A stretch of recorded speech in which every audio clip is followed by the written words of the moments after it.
cyambere. Icya kabiri amategeko y'igihugu babivuze byose nabonye amategeko yuzuye. Mugabo ninde ayashyira mu ngiro?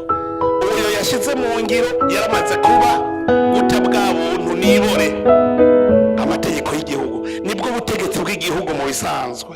Hanyuma umuntu w'igihugu rero kumusomera none gantuzeho we bakujeje amabanga ukaduka ngo zana amazi y'ikaramu iyumvire urahembwa ahubwo karagateka warose kubona uje imbere y'abandi ako gateka ukakitesha aho gakoreye ugaca uvuga ngo bazume. Igiturire nakabi kabishe ku gihugu kuko kigereranwa n'ibore.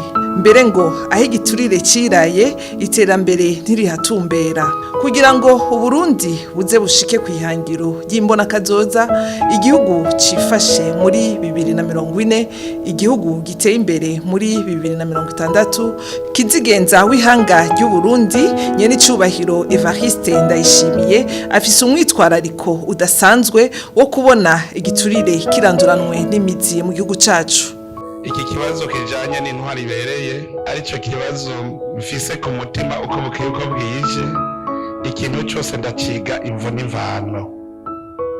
Ijambo ryitwa leta niryo jambo rya mbere ryishe umuco w'uko umurongozi aba umuvyeyi. Haratunganijwe rero umwiherero w'imisi 2 ku magenekerezo ya 21 na 22 Ruhuma 2025 mu kirimba c'umukuru w'igihugu ikiriri kubegwa n'ico kibazo bose kugira hashigweho umugambi w'igihugu wo kugwanya igiturire na kare muri ugo rugamba birakenewe cyane ko haba urunani rw'intamenwa. Societe civile yavuga ngo leta nigira ibi umenga societe civile ntirimwo muri leta. Niki kibazo muhejeje kubaza muti mbega kubona aho twahereye tuva ngo tugwanye igiturire ko kidahera ni kubera iki? Yabivuze neza atahari intwari ibereye igiturire gica gihunga, ahari igiturire intwari ibereye cihunga. Sawa, ivyo twese turavyemezanya. No kuvuga rero nitwemere tuvyandike neza. No kuvuga kuva igihe dutanguye kugwanya igiturire twavuze tuti intwaro ibereye ize. Hari ryari intwari itabereye yari imaze igihe kingana iki? Novuga igiturire cyari kimaze igihe kingana iki ciziziye Uburundi. Nimurabe igihe intwari ibereye ije rero ije kugwana n'igiturire naco carashinze imizi. Jewe ndazi yuko ngaha mu Burundi hariho abantu bafise amahera akwiye mugari bo bambere baguma barondera kurya ibiturire none ko badaheza.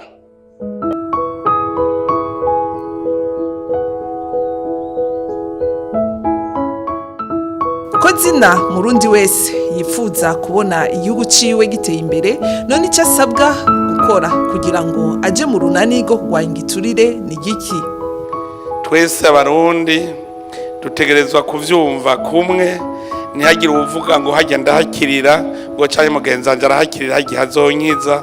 Tumenye neza yuko kurya igiturire no kunyonyeza itunga ry'igihugu arakaranda kandi gasenyura itunga ry'igihugu.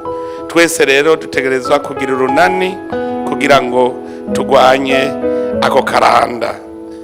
Ikindi kintu twokora kugira ngo dushobore kugwana urwo rugamba no kumva ko dukunda igihugu.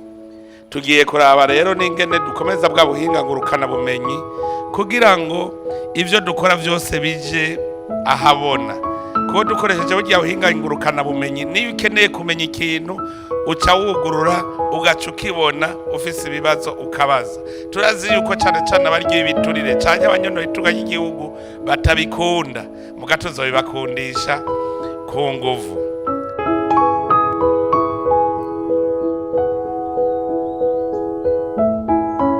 Amagari y'abarundi bose ndababwira yuko hari hingwara y'igiturire no kunyonyeza itunga ry'igihugu.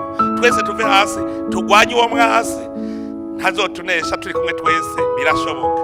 Ntihagire rero usubira kwigira sindabibazwa, yabo bo muri societe civile, abo buri mu nzego, abe uwo ari we wese, kuko hariho abantu batamenya icyo bajejwe, n'umurimyi ariko ararima azatubwire, twese tuje kuri urwo rugamba turwane gushikaho uyu mwaka wa 2025 uzohera igihugu cy'u Burundi kitakirangwamo igiturire no kunyonyeza itunga ry'igihugu.